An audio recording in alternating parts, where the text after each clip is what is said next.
आइए हम आज की रविवारी आराधना प्रारंभ करेंगे। हे यहोवा, तू मेरा शरण स्थान ठहरा है। तूने जो परम प्रधान को अपना धाम मान लिया है, इसलिए कोई विपत्ति तुझ पर न पड़ेगी, ना कोई दुख तेरे डेरे के निकट आएगा। आइए हम अपने आंखों को बंद करें। परमेश्वर पिता, हम आपके पास आते हैं, आपको धन्यवाद देते हैं परमेश्वर पिता, आज के इस शुभ अवसर के लिए, आज के इस प्रातःकालीन बेला के लिए, जबकि आपने हमें अवसर दिया कि हम आज की आराधना में शामिल हो सकते हैं। धन्यवाद देते हैं परमेश्वर पिता आज के इस आराधना के लिए, जिसे आज हम ऑनलाइन प्रस्तुत कर रहे हैं। परमेश्वर पिता, हम तुझसे विनती और प्रार्थना करते हैं कि ऐसा होने दे कि तेरा वचन जो पढ़ा जाता है और जो हमारे बीच में बोया जाता है और जो स्तुति हम आपकी महिमा में गीतों को गाकर करते हैं, तेरी महिमा हो सके। परमेश्वर पिता, हम में से हर एक जो इस आराधना को देखते सुनते हैं, वे परमेश्वर पिता इससे इसका प्रतिफल उनको मिल सके। इन समयों में हमें विशेषकर संभाल के रख। इस पूरी आराधना को हम आपके हाथ में सौंपते हैं और इस विनती को हम आपके प्यारे बेटे यीशु ख्रिस्त के प्रिय और मधुर नाम से मांगते हैं, आमीन। आइए अभी हम अपने गीत पुस्तक से निकाल लेंगे गीत नंबर 424 और हम इसे एक साथ गा लेंगे। इसके बोल इस प्रकार से हैं, तेरे दिल में मुझको जगह मिले।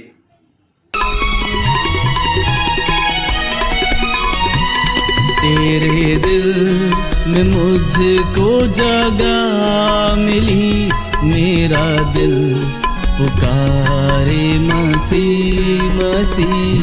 तेरे दिल में मुझको जगह मिली, मेरा दिल पुकारे मसीह मसीह। तेरा प्यार है मेरी जिंदगी, मेरी जिंदगी है मेरा मसीह।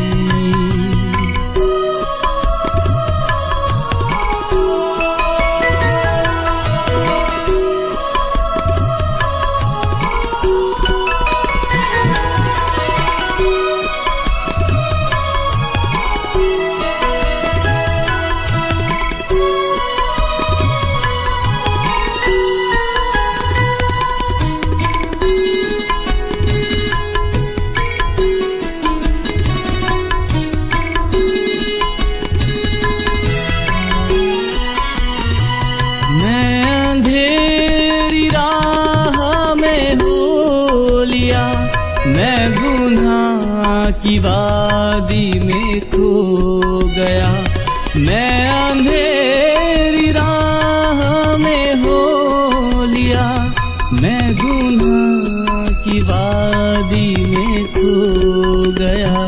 तेरी आँख मुझ पर लगी रही, मेरे पास आई सलामती। तेरे दिल में मुझको जगह मिली, मेरा दिल पुकारे मसीह मसीह।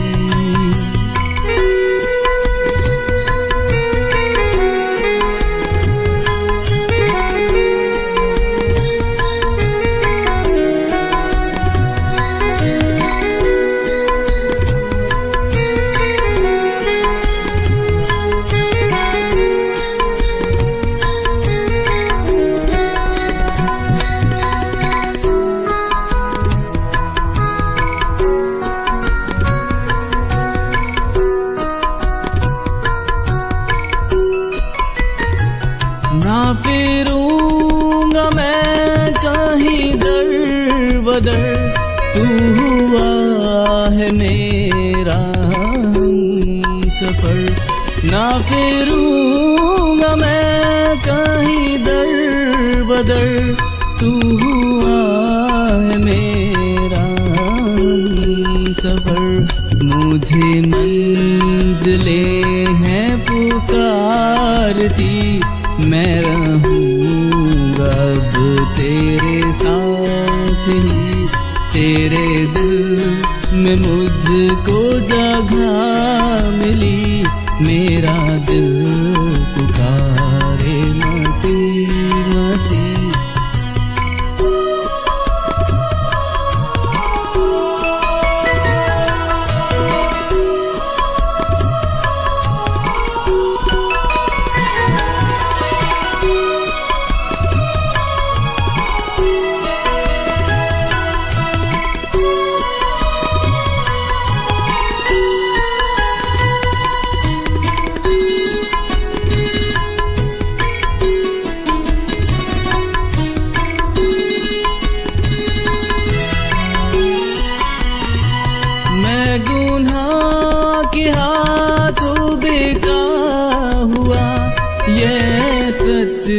है मैं थमरा हुआ, मैं गुनाह के हाथों बेका हुआ, ये सच है मैं थमरा हुआ। तूने मेरी मौत कबूल की, मुझे बख्श दी तूने जिंदगी, तेरे दिल में मुझको जगह मिली, मेरा दिल पुकारे मसीह मसीह, तेरे दिल में मुझको जगह मिली, मेरा दिल पुकारे मसीह मसीह, तेरा प्यार है मेरी जिंदगी, मेरी जिंदगी है मेरा मसीह।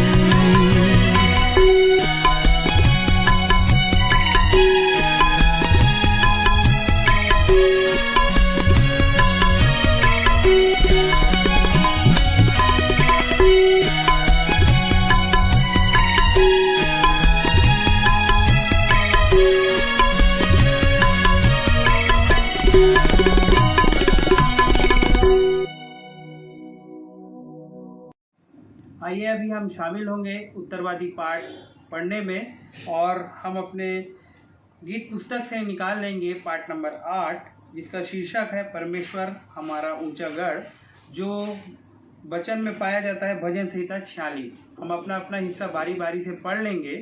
इसके पश्चात हम अपने स्थानों में खड़े हो जाएंगे और बड़ी पवित्रता के साथ विश्वास वचन एक साथ कहेंगे और प्रभु की प्रार्थना भी एक साथ कहेंगे। और मैं विनती करता हूँ भाई परिवेश मसीह और उनके परिवार को कि वे इस कार्य में हमारी अगुवाई करेंगे। मेरे और मेरे परिवार की तरफ से आप सभी को जय मसीह की। उत्तरवादी पाठ के लिए हम सब निकाल लेंगे पाठ नंबर 8, जो कि पाया जाता है भजन संहिता 46 पर। हम सब अपना पाठ पारी पारी से पढ़ लेंगे। परमेश्वर हमारा शरण स्थान और बल है, संकट के अति सहज में मिलने वाला सहायक। इस कारण हमको कोई भय नहीं, चाहे पृथ्वी उलट जाए और पहाड़ समुद्र के बीच में डाल दिए जाएं।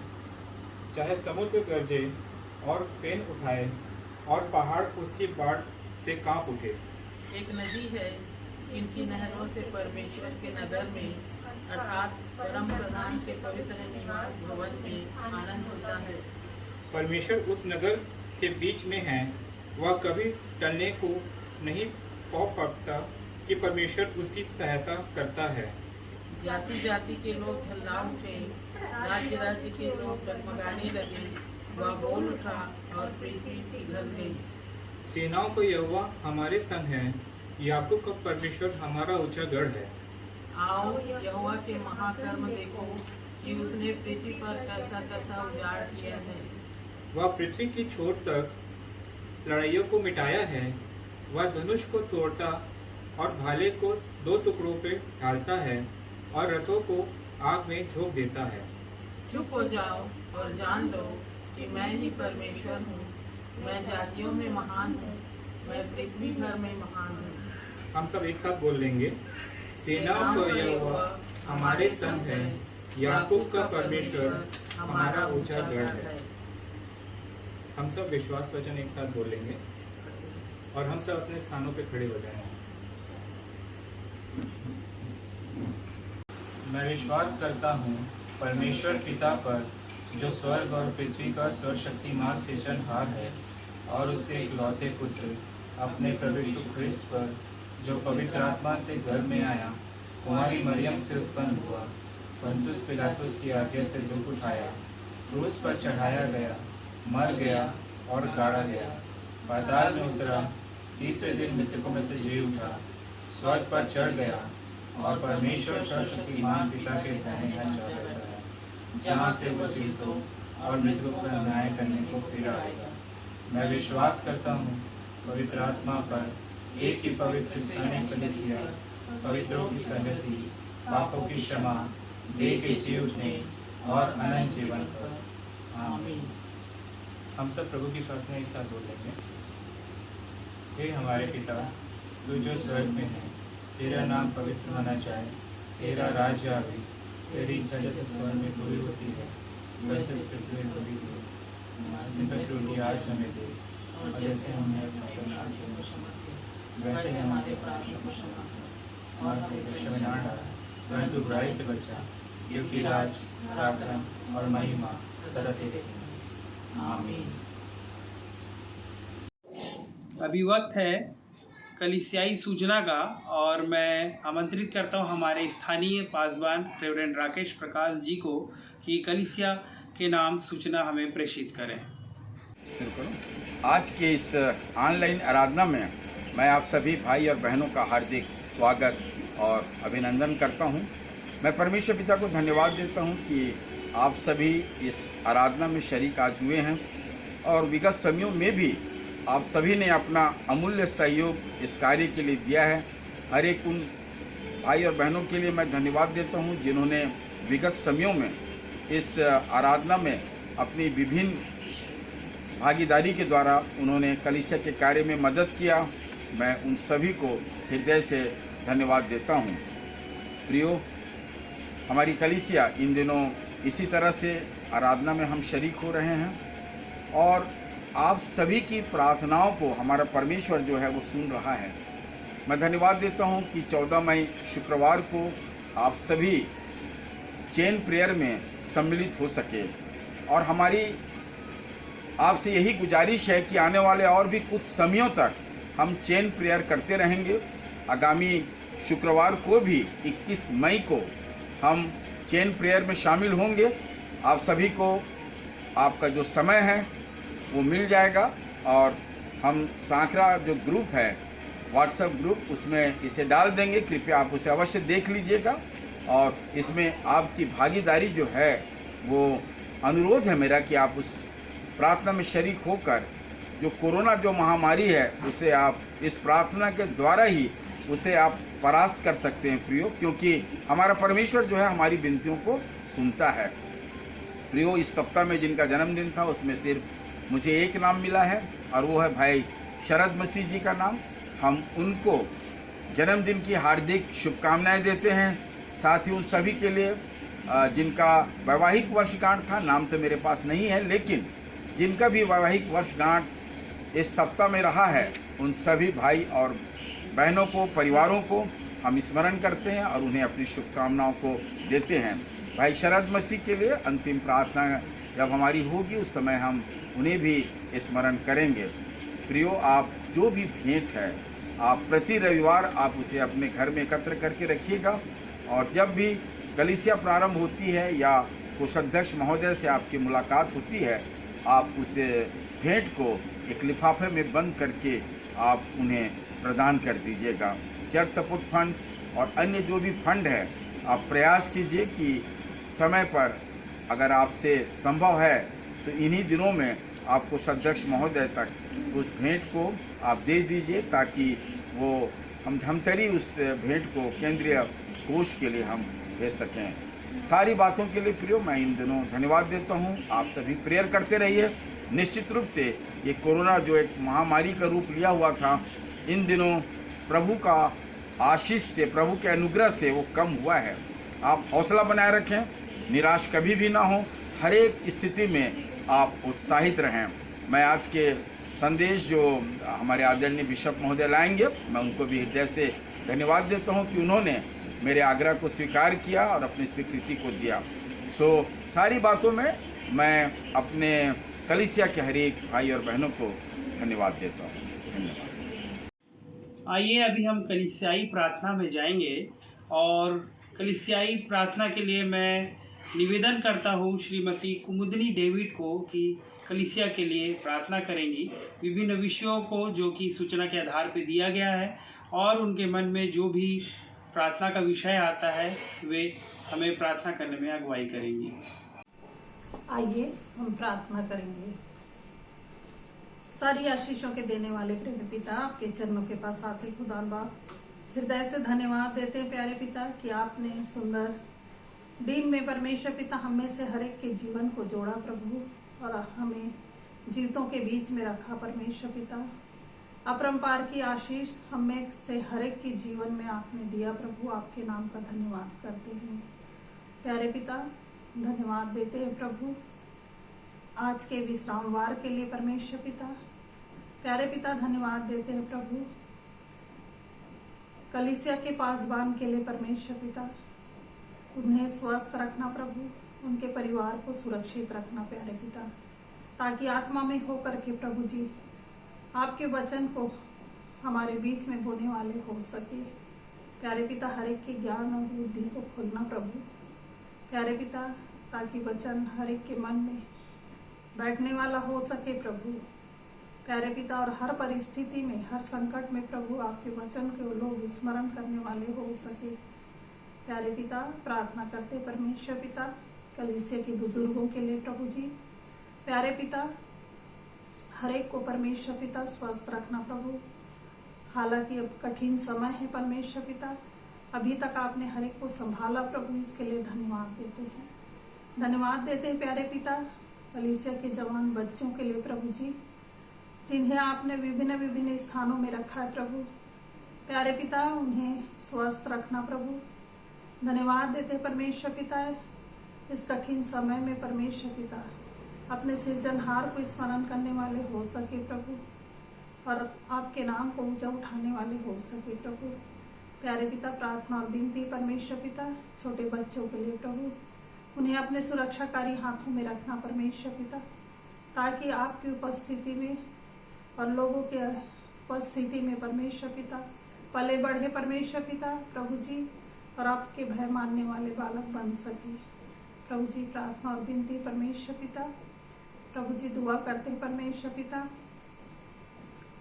विशेषकर हम दुआ करते हैं परमेश्वर पिता, जब इस समय बहुत बुरा है परमेश्वर पिता, संक्रमण का समय है परमेश्वर पिता, वायरस पूरे देश में फैला हुआ है प्रभु जी।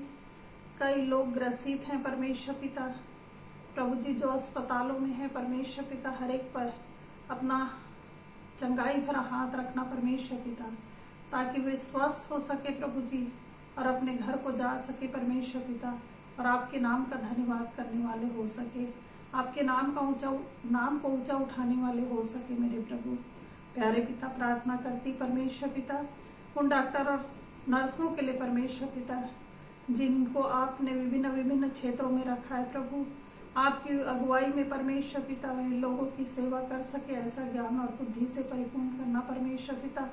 उन्हें सुरक्षित रखना प्रभु, उनके परिवारों को सुरक्षित रखना परमेश्वर पिता प्रभु जी। प्यारे पिता, हम प्रार्थना और विनती करते हैं प्रभु जी प्यारे पिता,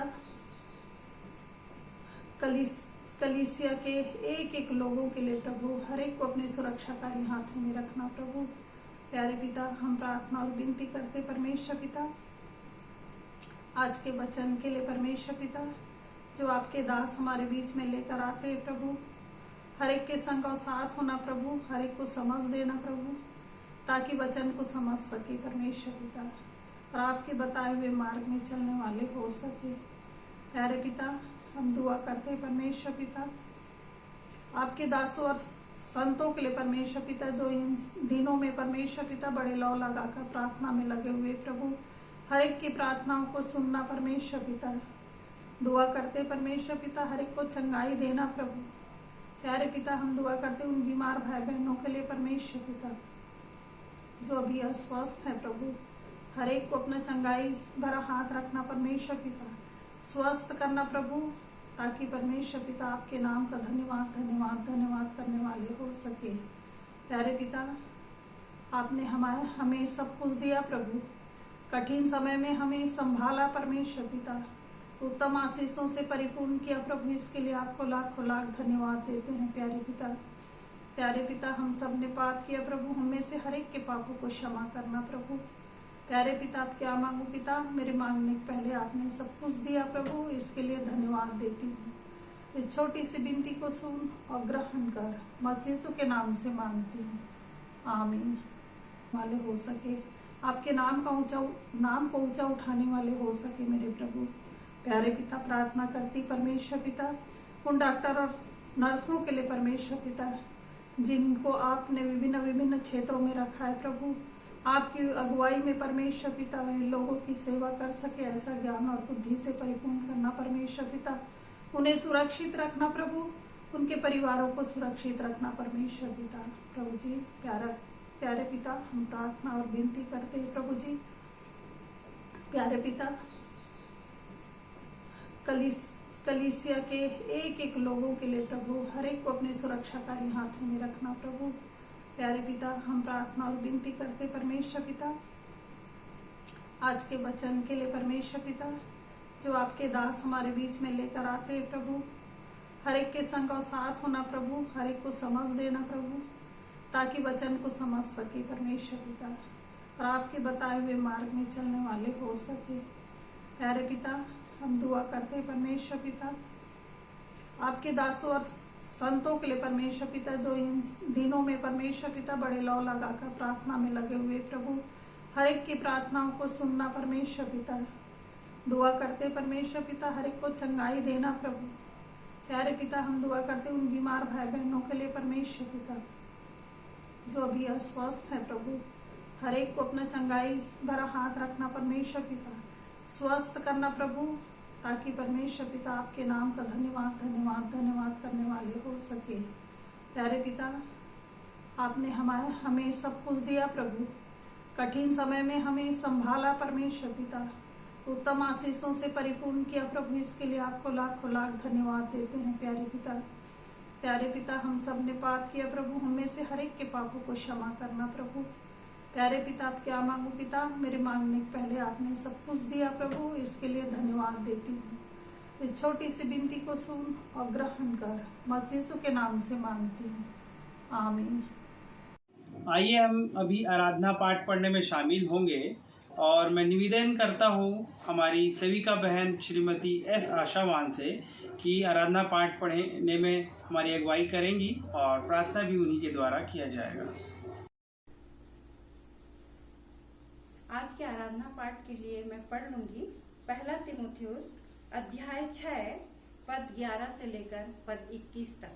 पहला तीमुथियुस अध्याय 6 पद 11 से लेकर पद 21 तक, जिसमें यूं लिखा है, हे परमेश्वर के जन, तू इन बातों से भाग और धर्म, भक्ति, विश्वास, प्रेम, धीरज और नम्रता का पीछा कर।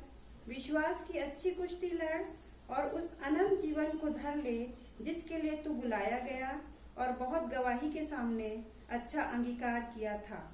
मैं तुझे परमेश्वर को, जो सबको जीवित रखता है, और मसीह यीशु को गवाह करके, जिसने पुन्तियुस पिलातुस के सामने अच्छा अंगीकार किया, यह आज्ञा देता हूँ कि तू हमारे प्रभु यीशु मसीह के प्रकट होने तक इस आज्ञा को निष्कलंक और निर्दोष रख, जिसे वह ठीक समयों में दिखाएगा, जो परम धन्य और अद्वैत अधिपति और राजाओं का राजा और प्रभुओं का प्रभु है, और अमरता केवल उसी की है, और वह अगम्य ज्योति में रहता है, और न उसे किसी मनुष्य ने देखा और न कभी देख सकता है। उसकी प्रतिष्ठा और राज्य युगानुयुग रहेगा, आमीन। इस संसार के धनवानों को आज्ञा दे कि वे अभिमानी न हो और चंचल धन पर आशा न रखें, परंतु परमेश्वर पर, जो हमारे सुख के लिए सब कुछ बहुतायत से देता है, और भलाई करें और भले कामों में धनी बने और उदार और सहायता देने में तत्पर हों, और आगे के लिए एक अच्छी नींव डाल रखें कि सत्य जीवन को वश में कर लें। हे तीमुथियुस, इस हाथी को रखवाली कर, और जिस ज्ञान को ज्ञान कहना ही भूल है, उसके अशुद्ध बकवाद और विरोध की बातों से परे रहा। कितने इस ज्ञान का अंगीकार करके विश्वास से भटक गए हैं, तुम पर अनुग्रह होता रहे। परमेश्वर पिता अपने वचन के पढ़े और सुने जाने पर आशीष दे। आइए हम प्रार्थना करें। हे परमेश्वर पिता, हम तेरे पास आते हैं और तुझे धन्यवाद देते हैं कि तूने हमें जीवितों के बीच में रखा, सारी आशीषें दी पिता। और पिता, हम धन्यवाद देते हैं तेरे इस जीवित वचन के लिए जो हमारे पास है, और हम उसे समय समय पर पढ़ते हैं और उसे पढ़कर अपने जीवन के लिए शिक्षाएं लेते हैं। पिता, जो कुछ भी अभी पढ़ा उसे हमें समझने की सामर्थ्य प्रदान कर, ताकि हम इसे समझकर, सीखकर उसके अनुसार से अपने जीवनों को चलाने वाले हो सकें। पिता, हम जो जितने लोग भी ऑनलाइन जुड़े हुए हैं पिता, एक एक को तेरे हाथ में सौंपते हैं पिता। एक एक के साथ होना, सबों को अपनी ओर से ज्ञान बुद्धि प्रदान करना, ताकि वे अपने मनों को सांसारिकता से खाली करने वाले हो सके, जिससे वचन की बातें जो हमें बताई जाती है वो अधिकाई से हमारे मनों में जम सके। और हम अपने बिशप साहब को भी तेरे हाथ में सौंपते हैं, उनके भी साथ होना, उन्हें भी अपनी ओर से आत्मिक भरपूरी प्रदान करना, ताकि तुझसे भरपूरी पाकर वे हमें वचन की बातें बताने वाले हो सके। हम सबों के साथ होना, हमें अपनी ओर से ज्ञान बुद्धि प्रदान करना, और इस विनती को यीशु मसीह के नाम से मांगते, सुनो ग्रहण कर ले, आमीन। अब वक्त है प्रियो कि हम वचन की गहराइयों में जाएं, और हम अभी हमारे बिशप एन आशावान जी से आज के वचन को सुन लेंगे और अपने जीवन में आत्मिक उन्नति को ग्रहण करेंगे। आप सबों को प्रभु यीशु मसीह के प्रिय और मधुर नाम में मैं प्रेम भरा नमस्कार देता हूं। परमेश्वर पिता को हृदय से धन्यवाद देता हूं कि आज हम फिर से ऑनलाइन आराधना में शामिल हैं।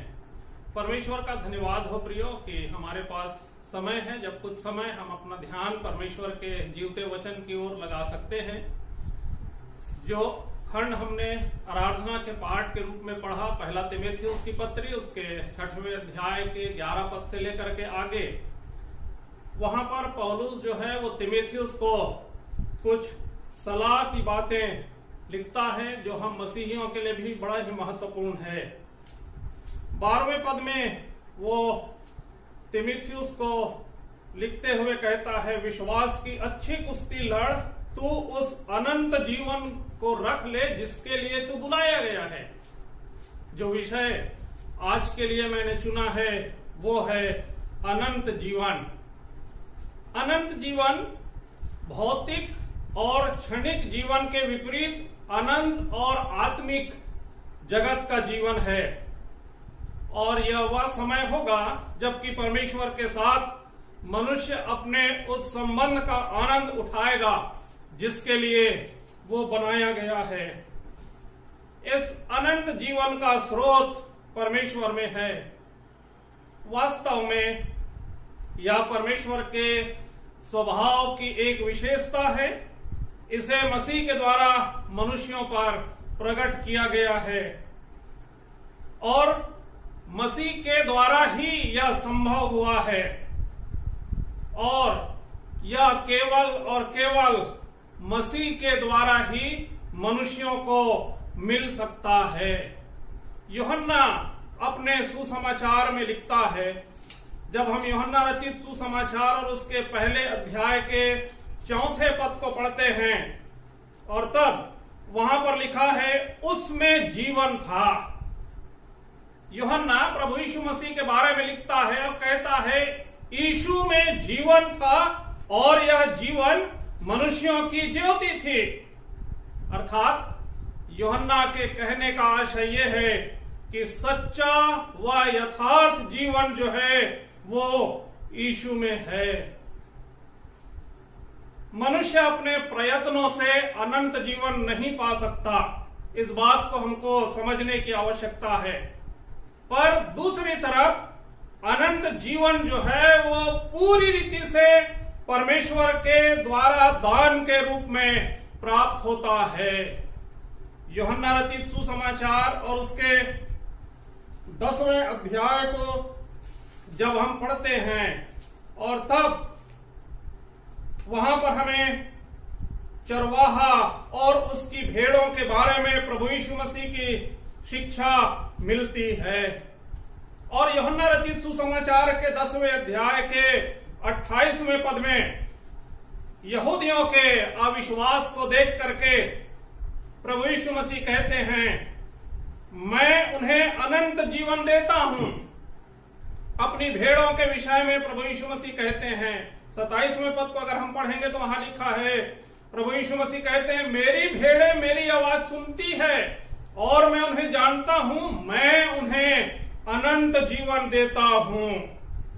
और रोम नगर की कलीसिया को जब पौलुस ने पत्र लिखा रोमियो की पत्री उसके 6वें अध्याय का 23वां पद जो हम में से लगभग अधिकांश को कंठस्थ है, वहां पर हम पाते हैं पौलुस रोम नगर की कलीसिया को पत्र लिखते समय कहता है, पाप की मजदूरी तो मृत्यु है, परंतु परमेश्वर का वरदान हमारे प्रभु यीशु में अनंत जीवन है।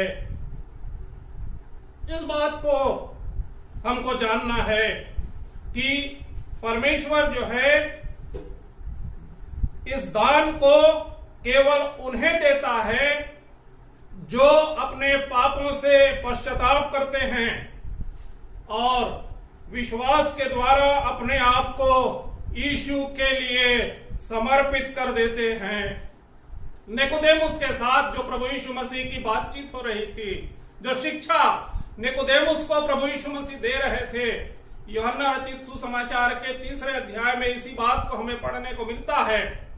और यूहन्ना 3:16 कहता है, जो कोई उस पर विश्वास करे वो नाश ना हो परंतु अनंत जीवन पाए।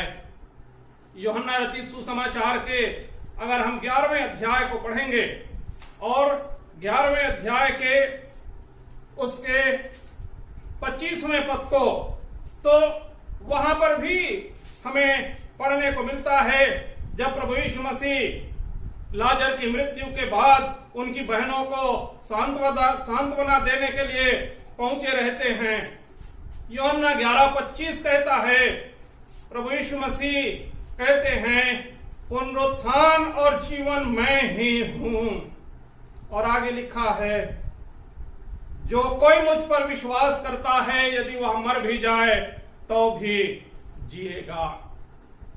यूहन्ना अपने सुसमाचार के 17वें अध्याय में प्रभु यीशु मसीह की महायाजकी प्रार्थना का वर्णन करता है। और जब हम यूहन्ना रचित सुसमाचार के 17वें अध्याय के 3 पद को पढ़ते हैं, जहां पर प्रभु यीशु मसीह अपने स्वयं के लिए प्रार्थना करते हैं, और तब यूहन्ना लिखता है, प्रभु यीशु मसीह इस प्रकार प्रार्थना करते हैं, अनंत जीवन यह है कि वे तुझ अद्वैत सच्चे परमेश्वर को और यीशु मसीह को जिसे तूने भेजा है जाने। परमेश्वर चाहता है प्रियो कि लोग उस अनंत जीवन में विश्वास रखें और आश्वस्त रहें जिसे वह लोगों को देता है। जिसके पास अनंत जीवन है उसके पास उद्धार है। जिनके पास अनंत जीवन नहीं है वे दंड के अधीन हैं। और यही बात प्रभु यीशु मसीह ने निकोदेमुस को शिक्षा देते हुए कही। जब हम यूहन्ना रचित सुसमाचार के 3 अध्याय के 18वें पद को पढ़ते हैं, और तब वहां पर लिखा हुआ है, जो मनुष्य उस पर विश्वास करता है उस पर दंड की आज्ञा नहीं होती, परंतु जो मनुष्य उस पर विश्वास नहीं करता वह दोषी ठहर चुका, क्योंकि उसने परमेश्वर के इकलौते पुत्र के नाम पर विश्वास नहीं किया। 36वें पद को भी अगर हम पढ़ेंगे यूहन्ना रचित सुसमाचार के 3 अध्याय के, तो वहां पर लिखा है, जो पुत्र पर विश्वास करता है अनंत जीवन उसका है। तिमोथियुस को पौलुस ने कुछ महत्वपूर्ण निर्देश दिए। जो खंड हमने पढ़ा, पहला तिमोथियुस की पत्री उसके 6वें अध्याय के 11 पद से लेकर के आगे, इस खंड में पौलुस जो है वो परमेश्वर के जन तिमोथियुस को अति महत्वपूर्ण निर्देश देता है, जो आज भी हरेक विश्वासी के जीवन के लिए अति आवश्यक है। कुछ बातों पर हम अपना ध्यान केंद्रित करना चाहेंगे जो पौलुस तिमोथियुस को एक निर्देश देता है। 11वें पद में लिखा है, पहला तिमोथियुस 6 और उसके 11 में, हे परमेश्वर के जन, तू इन बातों से दूर रह।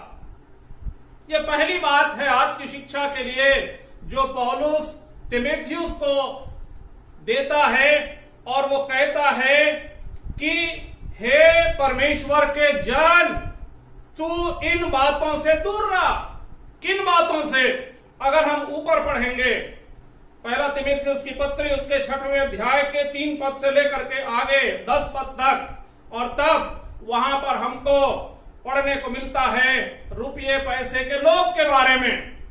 पौलुस जो है वो तीमुथियुस को इस बात को बताते हुए सचेत करता है कि रुपये पैसे का लोभ जो है वो मनुष्यों को बिगाड़ देता है, और इसलिए वो कहता है हे परमेश्वर के जन, तू इन बातों से दूर रह। और आगे कहता है और धर्म, भक्ति, विश्वास, प्रेम, धीरज और नम्रता का पीछा कर। पहली बात वो कहता कि हमको धन के लालच से बच करके धार्मिकता, भक्ति, विश्वास, प्रेम, धैर्य व नम्रता जैसे गुणों का पीछा करना है। अक्सर ऐसे देखने में आता है मेरे प्रियो कि मनुष्य जो है वो इन गुणों को अपनाने में चूक कर जाता है, जिसके बारे में बाइबल कहती है ये आत्मा के फल हैं।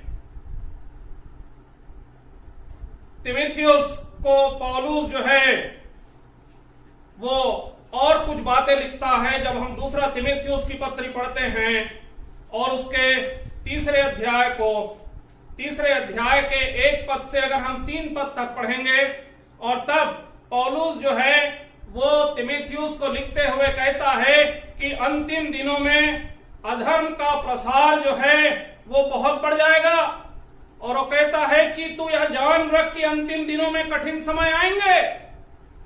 और इसलिए वो दूसरा तीमुथियुस की पत्री उसके दूसरे अध्याय के 22वें पद में कहता है जवानी की वासनाओं से भाग, जो शुद्ध मन से यहोवा का नाम लेते हैं उनके साथ धर्म, विश्वास, प्रेम और मेल मिलाप का अनुकरण कर। पहली बात जो पौलुस तीमुथियुस को कहता है इस पठित अंश में, हमें 11वें पद के अनुसार हमें धन के लालच से बच करके धार्मिकता, भक्ति, विश्वास, प्रेम, धैर्य व नम्रता जैसे गुणों का पीछा करना है। दूसरी बात हमको 12वें पद में दिखलाई देता है, पहला तीमुथियुस की पत्री उसके 6वें अध्याय के 12वें पद में, जहां पर पौलुस कहता है तीमुथियुस को विश्वास की अच्छी कुश्ती लड़, तू उस अनंत जीवन को रख ले जिसके लिए तू बुलाया गया और बहुत गवाहों के सामने तूने अच्छा स्वीकार किया था। हमारी बुलाहट जो है वो अनंत जीवन के लिए है, और पौलुस तीमुथियुस को इसी बात के लिए निर्देशित करता है कि विश्वास की अच्छी कुश्ती लड़, तू उस अनंत जीवन को रख ले जिसके लिए तू बुलाया गया है। अर्थात विश्वास की उन्नति के लिए हमें अथक प्रयास करना है, कड़ी मेहनत हमको करनी है, अच्छी कुश्ती हमको लड़नी है, ताकि विश्वास के द्वारा हमको अनंत जीवन प्राप्त हो। विश्वास की बढ़िया लड़ाई हमको लड़ना है ताकि हमको इनाम प्राप्त हो।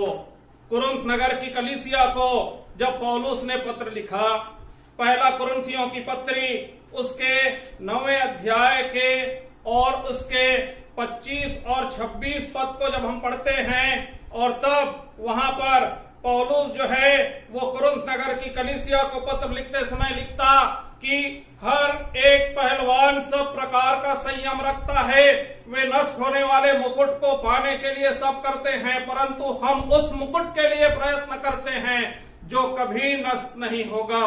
इसलिए मैं इस रीति से दौड़ता हूं, परंतु बेठिकाने नहीं दौड़ता। मैं भी इसी रीति से मुक्कों से लड़ता हूं, परंतु उसके समान नहीं जो हवा को पीटता है।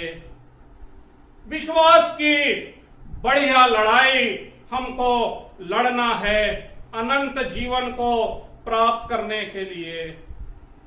तीमुथियुस को जब पौलुस ने पत्र लिखा, दूसरा तीमुथियुस की पत्री और उसके 4 अध्याय के 7वें पद में इस प्रकार लिखा हुआ है, पौलुस कहता, मैं अच्छी कुश्ती लड़ चुका, मैंने अपनी दौड़ पूरी कर ली है, मैंने विश्वास की रखवाली की है। जी हाँ मेरे प्रियो, पौलुस अपने जीवन का उदाहरण तीमुथियुस के सामने रखते हुए कहता, मैंने अच्छी कुश्ती लड़ ली है, मैंने अपनी दौड़ पूरी कर ली है, मैंने विश्वास की रखवाली की है। ये दूसरी बात है जो 12वें पद में हमको दिखलाई देता है, पहला तीमुथियुस की पत्री उसके 6वें अध्याय के। विश्वास की उन्नति के लिए हमको अथक प्रयास करना है, अर्थात अच्छी कुश्ती हमको लड़नी है। तीसरी बात हमको 13वें पद में दिखाई देता है, पौलुस तीमुथियुस को लिखता, मैं तुझे परमेश्वर को जो सबको जीवित रखता है और यीशु मसीह को गवाह मानकर जिसने पुन्तियुस पिलातुस के सामने अच्छा स्वीकार किया था, यह आज्ञा देता हूं। प्रभु यीशु मसीह के समान अच्छा गवाही हमको देना है। यूहन्ना रचित सुसमाचार और उसके 18वें अध्याय को जब हम पढ़ते हैं, जहां पर प्रभु यीशु मसीह को बंदी बनाए जाने का वर्णन यूहन्ना अपने सुसमाचार में लिखता है। यूहन्ना रचित सुसमाचार उसके 18वें अध्याय के 28 पद से अगर हम आगे बढ़ेंगे, जब प्रभु यीशु मसीह बंदी बनाए जाने के बाद राज्यपाल पिलातुस के सामने लाए गए, 36 और 37 पद में लिखा है, प्रभु यीशु मसीह पिलातुस को उत्तर देते हैं, मेरा राज्य इस संसार का नहीं है, यदि मेरा राज्य इस संसार का होता तो मेरे सेवक लड़ते और मैं यहूदियों के हाथ सौंपा ना जाता, परंतु अब मेरा राज्य यहाँ का नहीं है।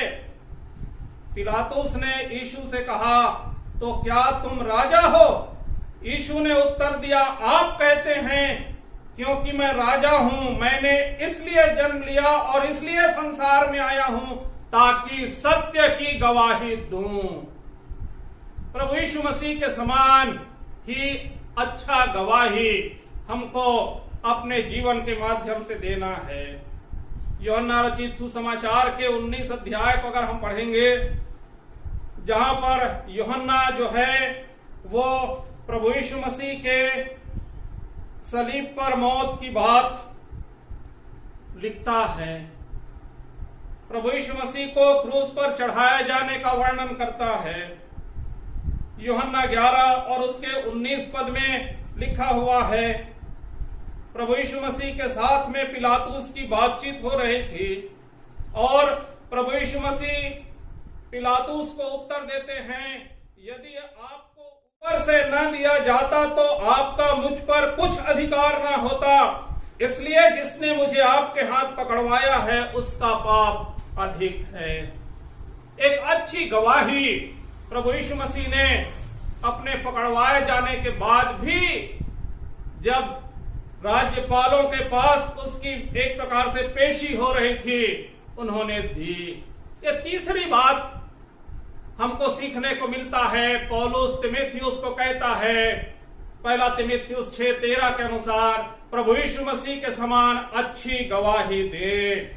और चौथी और आखिरी बात हम कह सकते हैं जो 14वें पद में हमको पढ़ने को मिलता है, पहला तीमुथियुस 6 उसके 14 में लिखा है कि तू हमारे प्रभु यीशु मसीह के प्रकट होने तक इस आज्ञा को निष्कलंक और निर्दोष रख।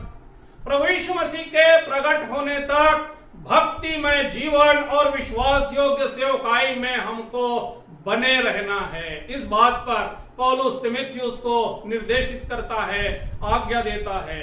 प्रभु यीशु मसीह के प्रकट होने तक भक्तिमय जीवन और विश्वास योग्य सेवकाई में हमको बने रहना है और अपने उत्तरदायित्व का हमको पालन करना है। इस प्रकार हम देखते हैं प्रियो कि हमको धन के लालच से बच करके धार्मिकता, विश्वास, भक्ति, प्रेम, धीरज और नम्रता जैसे गुणों का पीछा करना है। अगर अनंत जीवन को पाना है, विश्वास की उन्नति के लिए हमको अथक प्रयास करना है, अच्छी कुश्ती हमको लड़नी है, प्रभु यीशु मसीह के समान हमको अच्छा गवाही देना है और प्रभु यीशु मसीह के प्रकट होने तक भक्तिमय जीवन और विश्वास योग्य सेवकाई में बने रहना है और अपने उत्तरदायित्व का पालन करना है। इस प्रकार हम अपने परमेश्वर के साथ जो अगम्य ज्योति में निवास करने वाला है उसके राज्य के वारिस बनेंगे। सोचें थोड़ी देर हम जब वर्तमान में हमारे लिए कठिनाई से भरा जीवन है, हमारे मनों में डर है, तब क्या होगा? हम किस प्रकार का जीवन जी रहे हैं? जो समय हमको परमेश्वर ने इस पृथ्वी पर दिया है, हम किस प्रकार का जीवन जी रहे हैं? किन गुणों को अपना करके हम जी रहे हैं? बाइबल कहती धन का लोभ जो है वो बुराइयों की जड़ है। अतः उस धन के पीछे भागे जो हमको शांति का जीवन देता है, जो हमको अनंत जीवन देता है। भजनकार की नाई हम प्रार्थना करें प्रियो। भजनकार प्रार्थना करता है भजन संहिता की पुस्तक और उसके 139 अध्याय में 139 अध्याय के पद 23 और 24 के अनुसार हम प्रार्थना करें, जहां पर भजनकार इस प्रकार प्रार्थना करता है, हे परमेश्वर, मुझे जांच कर जान ले और मुझे परख कर मेरी चिंताओं को जान ले और देख कि मुझ में कोई बुरी चाल है कि नहीं और अनंत के मार्ग में मेरी अगुवाई कर। परमेश्वर अपने वचन के द्वारा आप सबों को आशीष प्रदान करे। आइए हम प्रार्थना करें।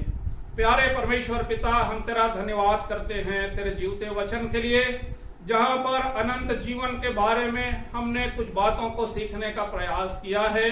हमारी सहायता करे प्रभु, वचनानुसार हम अपने जीवन को आगे बढ़ा सकें और तेरी ओर से आशीषित हो सकें। वचन के लिए धन्यवाद देते हैं, आशीष मांगते हैं और इस विनती को प्रभु यीशु मसीह के प्रिय और मीठे नाम से मांगते हैं। सुन और ग्रहण कर ले।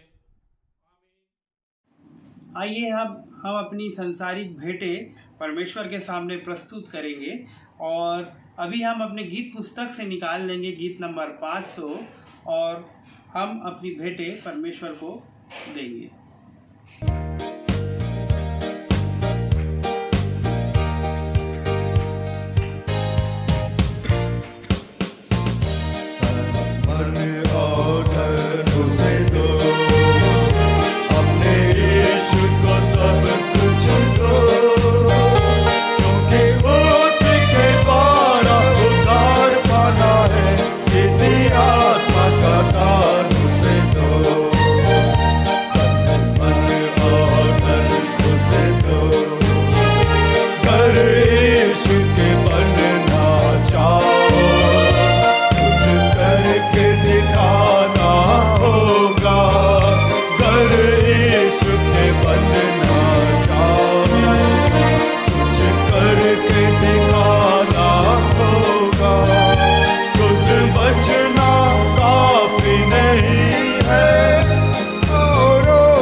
यीशु नाम को अपना कहना, जैसे कांटों की राहों पर चलना।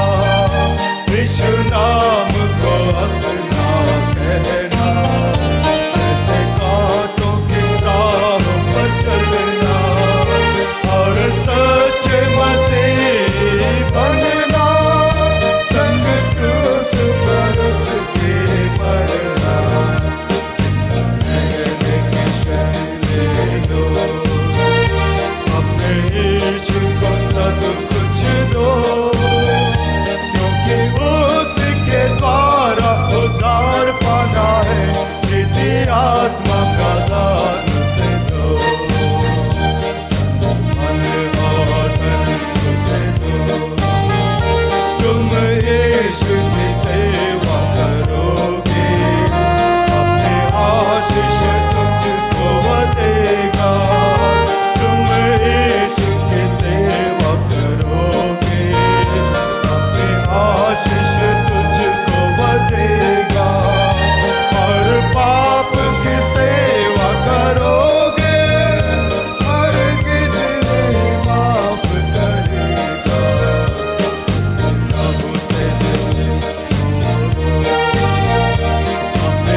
आइए अभी भेंट अर्पण की प्रार्थना की जाएगी और उसके बाद हम अंतिम आशीष को भी ग्रहण करेंगे और साथ ही साथ जिनका बर्थडे या फिर और अन्य विषय जो रहा है जैसे शादी का सालगिरह, उनके लिए भी प्रार्थना की जाएगी।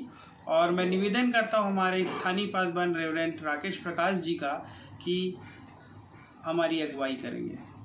प्रार्थना और उसके बाद आशीष से इस आराधना को समाप्त करेंगे।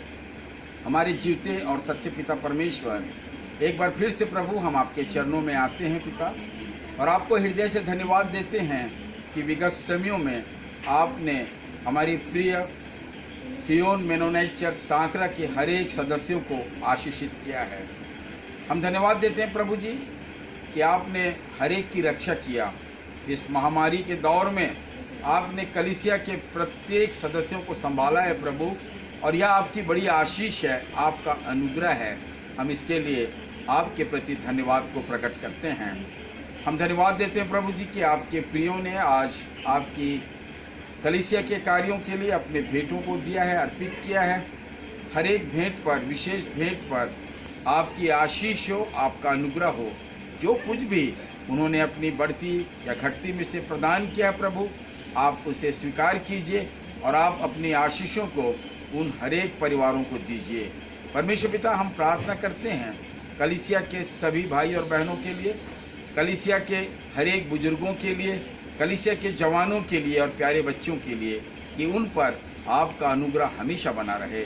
हमारे सभी अभिषिक्तजनों के लिए जो आदर के योग्य हैं प्रभु, उन सबको मैं आपके समक्ष लाता हूं प्रभु, और उनके लिए आशीष और अनुग्रह की मांग करता हूं। उनके परिवारों के लिए आशीष और अनुग्रह की मांग करता हूं। इसी प्रकार से प्रभु हमारे पंचायत सभा के सभी सदस्यों पर, बहनों पर आपकी आशीष हो। महिला सभा, यूथ सभा और संडे स्कूल पर आपकी आशीष हो प्रभु जी। आज की आराधना के लिए हम आपको बहुत धन्यवाद देते हैं। हम धन्यवाद देते हैं प्रभु कि इन दिनों प्रेयर के द्वारा परमेश्वर पिता कलीसिया जो है करीब 18 या 19 घंटे हमारे सभी भाई और बहन लोग प्रभु जी चेन प्रेयर के द्वारा आपसे प्रार्थना कर रहे हैं, और हमारी ये जो प्रार्थना है प्रभु आप तक पहुंच रही है। आप इस प्रार्थना पर बड़ी आशीष दीजिए। हम भाई शरद मसीह जी के लिए धन्यवाद देते हैं जिनका इस सप्ताह में जन्मदिन था। आप भाई शरद को आशीषित कीजिए और उन पर अपने अनुग्रह को हमेशा बनाए रखिए। परिवार के साथ होइए। सारी बातों में प्रभु हर एक घरानों को प्रभु हम आपके हाथों में सौंपते हैं कि आप सब पर दया करें। और बहुत ही धन्यवाद और आदर के साथ प्रभु इस प्रार्थना को हम आपके बेटे हमारे यीशु मसीह के नाम से मांगते हैं। पिताजी सुनिए और ग्रहण कीजिए। आमीन। हम आशीष ग्रहण करें। अब हमारे पिता परमेश्वर का प्रेम, प्रभु यीशु मसीह का अनुग्रह और पवित्र आत्मा की शांति और उसकी सहभागिता हम में से उपस्थित सभी भाई और बहनों पर और हमारी प्रिय कलीसिया पर अब और सदा बनी रहे। आमीन।